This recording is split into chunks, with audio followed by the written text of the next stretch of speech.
Phil Jackson is one of the most respected coaches in NBA history, and this is what he had to say about Pau Gasol. He will be a Hall of Fame entry after his career. There are no players to compare him with.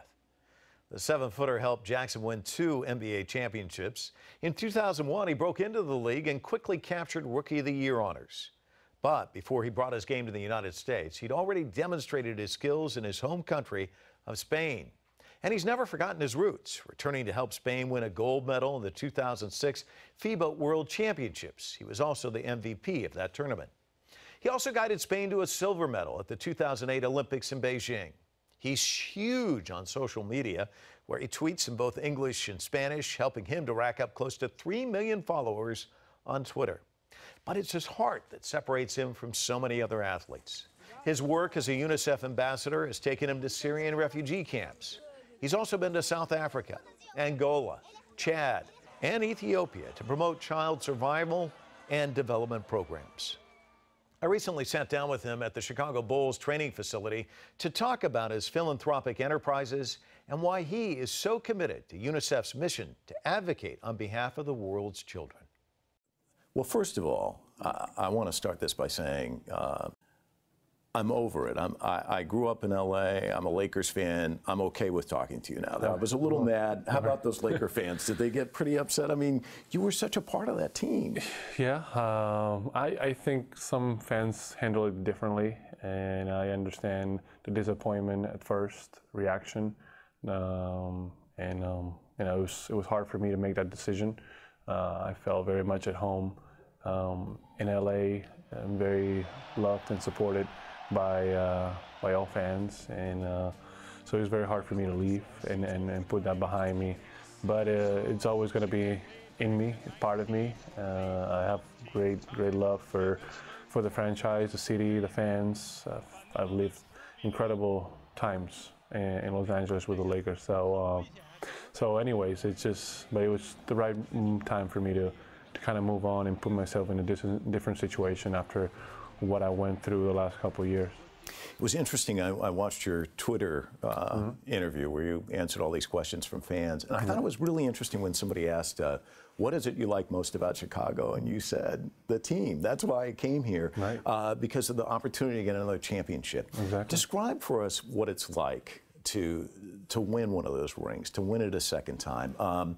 Is there anything quite like it? What does it take mentally and physically to do it? Well, it takes total commitment from the entire team. It takes a mindset from the team and an ethic and discipline that is just I think very unique and very important. It makes such a big difference in order to go through adversity and go through critical times and come out winner. So it's very, very hard to win a championship. And the times that we got to do it, it was the most special feeling that you can get as a basketball player. It's a real high. It's the ultimate high, I think, in our profession. One of the other questions in that Twitter interview that I thought was interesting, your response, you said that your parents were the most influential in your life. They went into the medical profession. You studied medicine. For a year. Did you ever think, well, maybe I'm not going to do this basketball thing? I mean, did it ever kind of weigh on you? I mean, do you think about what if I had become a doctor? Or? No, I don't think of shoulda, coulda, woulda happened. And you know, I love medicine. Still one of my biggest passions. But at the time, basketball was my dream, and I gave it a shot over medicine. And I said, well, if basketball doesn't work out, I'll probably find out fairly quickly, and I'll always have a chance to go back to medicine. And but basketball worked out great, and it allowed me, by them getting to the level that I got, to work with so many different hospitals, the health system, children, and you know. So in a way, I'm still very much connected to it. Yeah, and we'll get to that in just a minute. But I'm wondering, as a player, do you think you approach the game differently or your body differently, knowing how it works and everything with medicine? I mean, you take better care of yourself perhaps than other players, or? Well, I don't know. I try to take care of myself. I think having knowledge of my body, how it functions, it gives me, I think, a better chance to know what I do and the effect of my actions. Even though I think we all feel in a way if we don't have the medical knowledge or the anatomical knowledge of your body. But you know what works for you, you know what doesn't. You just got to be smart about your actions and understand that when you grow older, every little detail makes a difference. So if you want to prolong and extend your career at a high level, you need to pay attention to those details and really take care of yourself. Some of our viewers may not know that you're, well, I'm going to say what Phil Jackson said. He describes you as a Renaissance man. He's a son I could very well have adopted and embraced. And he's kind of a cerebral guy. You are too. And I position this jersey behind me because I know you took this guy to the opera, right? Which there aren't a lot of NBA basketball players going to the opera, I would think. What was his reaction, and what do the players make of you being that kind of guy? Well, it's a different look for sure. I enjoy having these different interests, and I try to open the eyes of other teammates and show them maybe different experiences and tastes that they haven't been exposed to because maybe they haven't gotten the opportunity. So it was great to take one of my teammates to the opera, and he really enjoyed it. Nazi really enjoyed it, had a good time. He said he was going to take his wife the next opera, the next opportunity he had. So yeah, that's how you become a fan. You learn to appreciate different stuff, and I'm glad he enjoyed it. I'll try to get another player, another of my teammates to maybe experience it in the near future. You can talk about teamwork in another phase of your life, which is UNICEF. You're very involved in that. You've done a lot of travel associated with it. Right. What have you gotten out of that?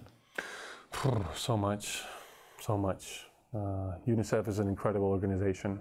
You know, they're committed to children 100%, giving them a chance to survive, to have a better life, to have a chance to grow up into healthy adults, to receive an education, to get just the basics of survival. All these kids are in very difficult situations all around the world.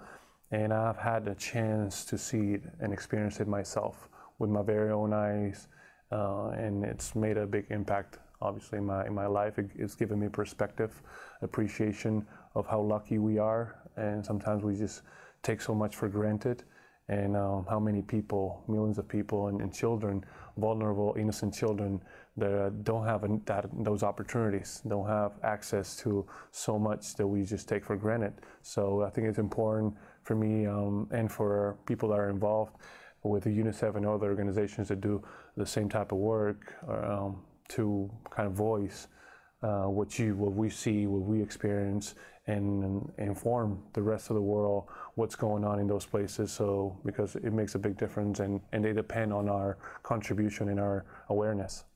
Well, let's take a step back to some of the places you've gone to. I watched some of the video of you in Chad, and I was in Somalia years ago, and you see these emaciated little kids, and it stays with you when you leave. I mean, you may leave there, but those images and what you see sticks with you. How did that impact you? I mean, it had to be tough. I mean, it's tough when you experience it because you see a lot of children that are going through extreme circumstances, especially in the emergency states that I visited, whether it's in Chad or also in Iraq with the refugee camps.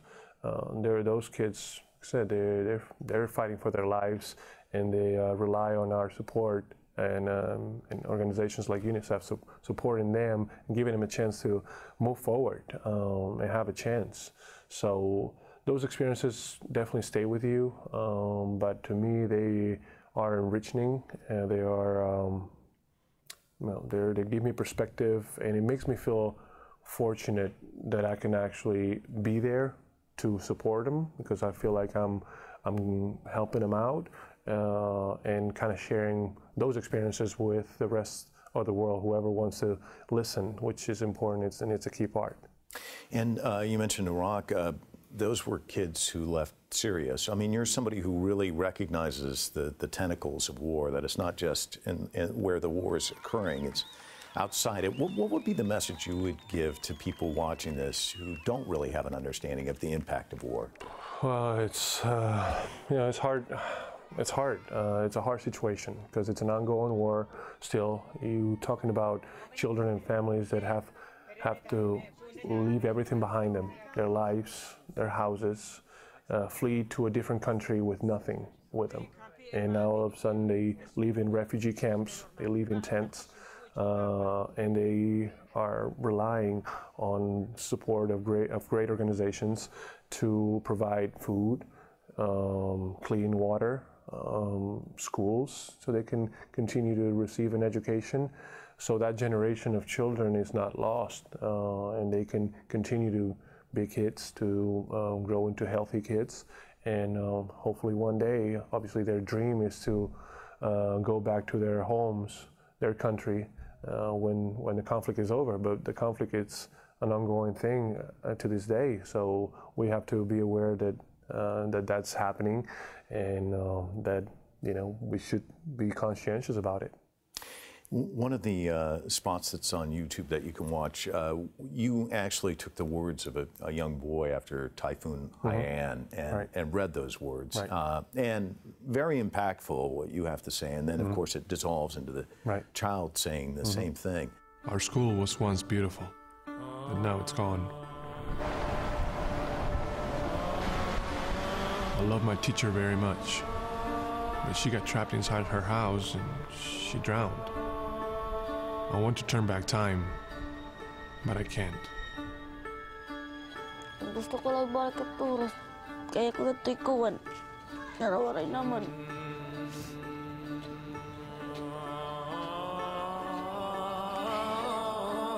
This is not my story. It's Michael's story. His country was devastated by a typhoon. Since his voice is not being heard, I lent him mine. You know, obviously there's pressure when you're going up against Dwight Howard or your brother in a basketball game, but talk to me about the pressure of trying to convey those words and give them the strength that you had to really convey what this little boy was going through. What I try to do is try to put myself in that child's shoes and what he might be feeling, what he might gone through, which I don't really know because I didn't experience it, but the situation of need, of help and support. So I think lending our voices to children that are living and going through these extreme circumstances of life and death circumstances a lot of the times, to me it's very meaningful. I think it's a huge responsibility, so I take it very seriously, and I take pride doing it. So I just try to share those emotions, because children are innocent, they need people that care about them, that give them the means, the opportunities, and in a lot of countries in this world, they need people that are more fortunate to look out for them. One of the things about you is you have so many advantages, and yet you're focused on people who are disadvantaged. Do you think that's?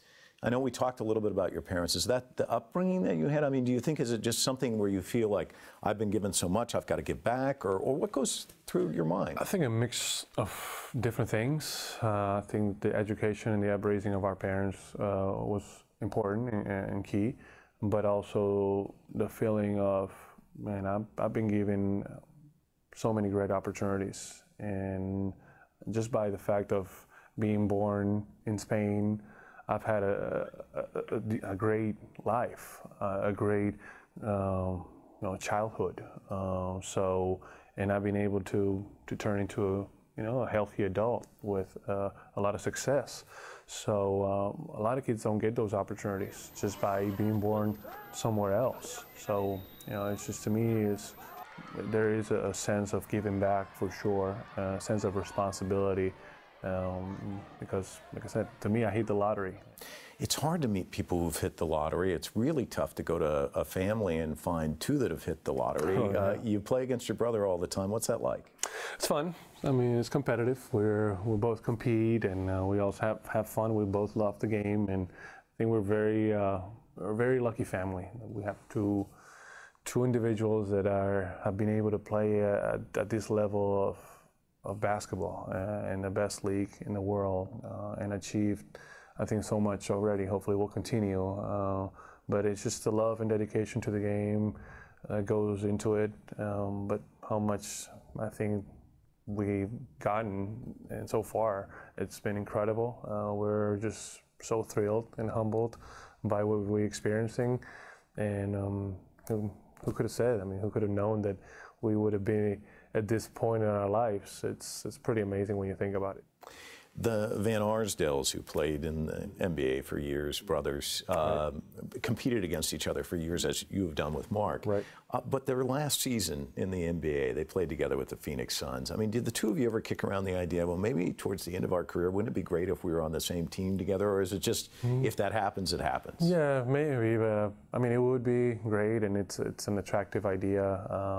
But our paths have been different. And have been like separated in the NBA, and I think we've done really well for ourselves in that way.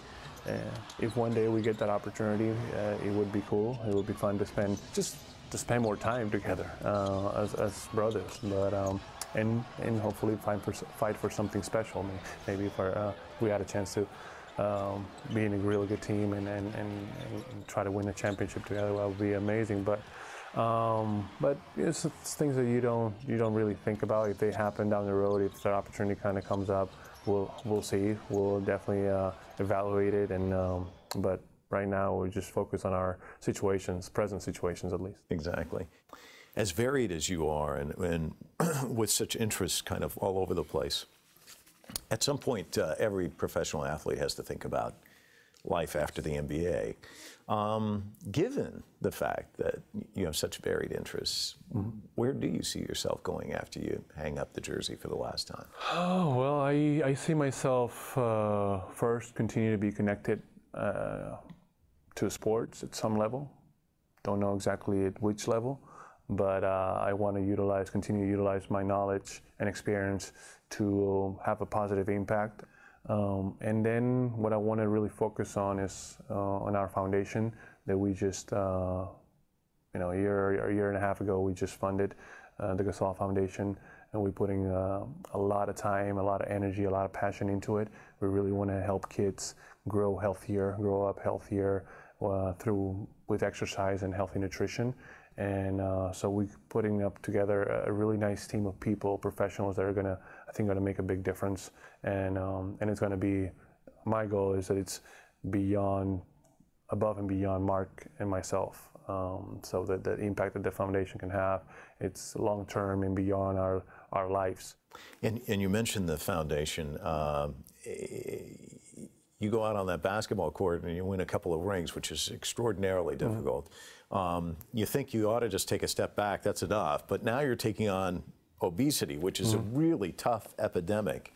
Can we turn the corner on it?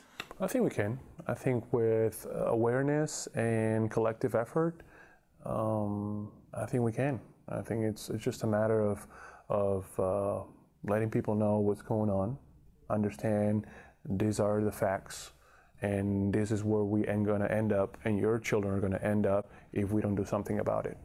So something is being done, but I think a lot more can be done, and we're going to emphasize the importance of exercise, physical activity in a world that kids are very challenged nowadays with all the technology and distractions that are thrown at them. And we have to make sure we, like I said, emphasize and prioritize physical activity, healthy nutrition, educate them of what they're eating. There's a lot of unhealthy food out there, so we have to make sure that they know what they're eating and they understand. One final question. People watching this might be really inspired by what you're doing, and yet they don't have the big paycheck or the big payday. But I guess you would probably say everyone can contribute in their own way. What would you say to somebody watching this show who wants to see you and they say, I want to do something? Well, first, get information. Really have that desire of learning of what's going on, or find a cause that really touches you. There's a lot going on out there. There's a lot of people that are going through very difficult situations and times, and you can always make a difference at some level. So whether it's just by reading about the subject and knowing what's going on, doing some research, sharing that knowledge with other people, investing your own time to see, hey, can I invest my own time on this, with this organization, with this foundation, with this cause, and investing your own time, your own free time, which is very valuable, or can I economically support at some level to this program, to this cause, to this organization. I think there's a variety of ways that you can, just by being aware, first of all, and then spreading that information, you're already doing great work and having a great influence. All right, thanks so much. It's been a You're very delight. welcome. My pleasure.